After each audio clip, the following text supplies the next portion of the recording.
My name's Ed Snowden. I'm 29 years old. I work for Booz Allen Hamilton as an infrastructure analyst for NSA in Hawaii. What are some of the positions that you held previously within the intelligence community? I've been a systems engineer, systems administrator, senior advisor for the Central Intelligence Agency, solutions consultant, and a telecommunications information systems officer.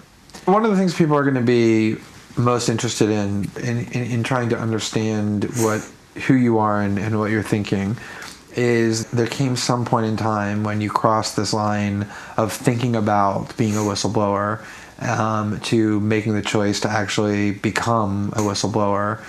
Walk people through that decision-making process. When you're in positions of privileged access, like a systems administrator for these sort of intelligence community agencies, you're exposed to a lot more information on a broader scale than the average employee.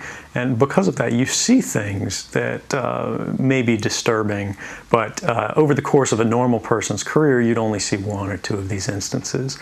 When you see everything, you see them on a more frequent basis, and you recognize that some of these things are actually abuses. And when you talk to people about them in a place like this, where this is the normal state of business, people tend not to take them very seriously and move on from them. But over time, that awareness of wrongdoing sort of builds up, and you feel compelled to talk about it. And the more you talk about it, the more you're ignored, the more you're told it's not a problem.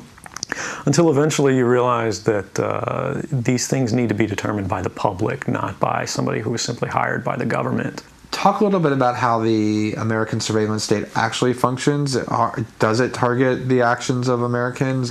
NSA and the intelligence community in general is focused on getting intelligence wherever it can, by any means possible, that it believes on the grounds of sort of a self-certification that they serve the national interest. Originally, we saw that focus very narrowly tailored as foreign intelligence gathered overseas. Now, increasingly, we see that it's happening domestically. And to do that, the NSA specifically targets the communications of everyone. It ingests them by default. It collects them in its system, and it filters them, and it analyzes them, and it measures them, and it stores them for periods of time, simply because that's the easiest, most efficient, and most valuable way to achieve these ends. So while they may be intending to target someone associated with a foreign government or someone that they suspect of terrorism, they're collecting your communications to do so. Any analyst at any time can target anyone, any selector, anywhere. Where those communications will be picked up depends on the range of the sensor networks and the authorities that that analyst is empowered with. Not all analysts have the ability to target everything, but I, sitting at my desk, certainly had the authorities to wiretap anyone, from you or your accountant to a federal judge to even the president if I had a personal email. One of the extraordinary parts about this episode is that usually whistleblowers do what they do anonymously and take steps to remain anonymous for as long as they can, which they hope often is forever. You, on the other hand, have decided to do the opposite, which is to declare yourself openly as the person behind these disclosures. Why did you choose to do that? I think that the public is owed an explanation of the motivations behind the people who make these disclosures that are outside of the democratic model. When you are subverting the power of government, that's a fundamentally dangerous thing to democracy. And if you do that in secret consistently, as the government does when it wants to benefit from a secret action that it took, it'll kind of give its officials a mandate to go, hey, tell the press about this thing and that thing, so the public is on our side. But they rarely, if ever, do that when an abuse occurs. That falls to individual citizens, but they're typically maligned. It becomes a thing of these people are against the country, they're against the government, but I'm not. I'm no different from anybody else. I don't have special skills. I'm just another guy who sits there day to day in the office, watches what's happening, and goes, This is something that's not our place to decide. The public needs to decide whether these programs and policies are right or wrong. And I'm willing to go on the record to defend the authenticity of them and say, I didn't change these. I didn't modify the story. This is the truth. This is what's happening. You should decide whether we need to be doing this. Have you given thought to what it is that the U.S. government's response to your conduct is in terms of what they might say about you, how they might try to depict you, what they might try to do to you? Yeah, I could be, rendered by the CIA. I could have people come after me, or any of their third-party partners. They work closely with a number of other nations, or they could pay off the triads, or any of their agents or assets.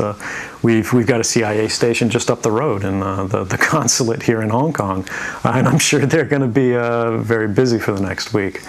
And that's a fear I'll live under for the rest of my life, however long that happens to be. You can't come forward against the world's most powerful intelligence agencies and be completely free from risk, because they're such powerful adversaries that no one can meaningfully oppose them. If they want to get you, they'll get you in time. But at the same time, you have to make a determination about what it is that's important to you. And if living unfreely but comfortably is something you're willing to accept, and I think many of us are, it's the human nature.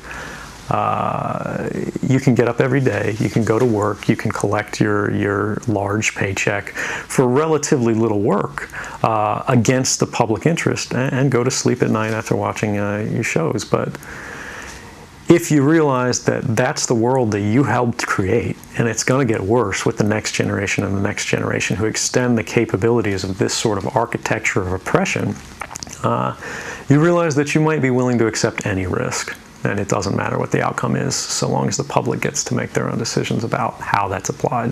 Why should people care about surveillance? Because even if you're not doing anything wrong, you're being watched and recorded. And the storage capability of these systems increases every year consistently by orders of magnitude, to where it's getting to the point you don't have to have done anything wrong. You simply have to eventually fall under suspicion from somebody, even by a wrong call, and then they can use the system to go back in time and scrutinize every decision you've ever made, every friend you've ever discussed something with, and attack you on that basis to sort of derive suspicion from an innocent life and paint anyone in the context of a wrongdoer. We are currently sitting in a room in Hong Kong, which is where we are because you traveled here. Talk a little bit about why it is that you came here, and specifically there are going to be people who will speculate that what you really intend to do is to defect to the country that many see as the number one rival of the United States, which is China, and that what you're really doing is essentially seeking to aid an enemy of the United States with which you intend to seek asylum. Can you talk a little bit about that? Sure. So there's a couple assertions in those arguments that are sort of embedded in the questioning of the choice of Hong Kong. The first is that China is an enemy of the United States. It's not. I mean, there are conflicts between the United States government and the Chinese PRC government, but the peoples inherently, we don't care. We trade with each other freely. We're not at war. We're not in armed conflict, and we're not trying to be. We're the largest trading partners out there for each other. Additionally, Hong Kong has a strong tradition of free speech. People think, oh, China, great firewall. Mainland China does have significant restrictions on free speech, but the people of Hong Kong have a long tradition of protesting in the streets, of making their views known. The internet is not filtered here, no more so than any other Western government. And I believe that the Hong Kong government is actually independent in relation to a lot of other leading Western governments. If your motive had been to harm the United States and help its enemies, or if your motive had been personal material gain, were there things that you could have done with these documents to advance those goals that you didn't end up doing? Oh, absolutely. I mean, anybody in the positions of access with the technical capabilities that I had could, suck out secrets, pass them on the open market to Russia. They always have an open door, as we do. I had access to, the full rosters of everyone working at the NSA, the entire intelligence community, and undercover assets all around the world, the locations of every station we have, what their missions are, and so forth. If I had just wanted to harm the U.S., that you could shut down the surveillance system in an afternoon. But that's not my intention, and I think for anyone making that argument, they need to think, if they were in my position, and you live a privileged life, you're living in Hawaii in paradise and making a ton of money, what would it take to make you leave everything behind? The greatest fear that I have regarding the outcome for America of these disclosures is that nothing will change. People will see in the media all of these disclosures. They'll know the lengths that the government is going to grant themselves powers unilaterally to create greater control over American society and global society. But they won't be willing to take the risks necessarily to stand up and fight to change things, to force their representatives to actually take a stand in their interests.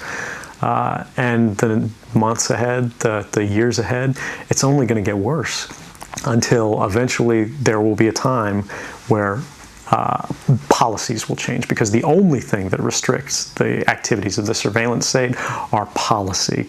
Even our agreements with other sovereign governments, we consider that to be a stipulation of policy rather than a stipulation of law. And because of that, a new leader will be elected. They'll flip the switch, say that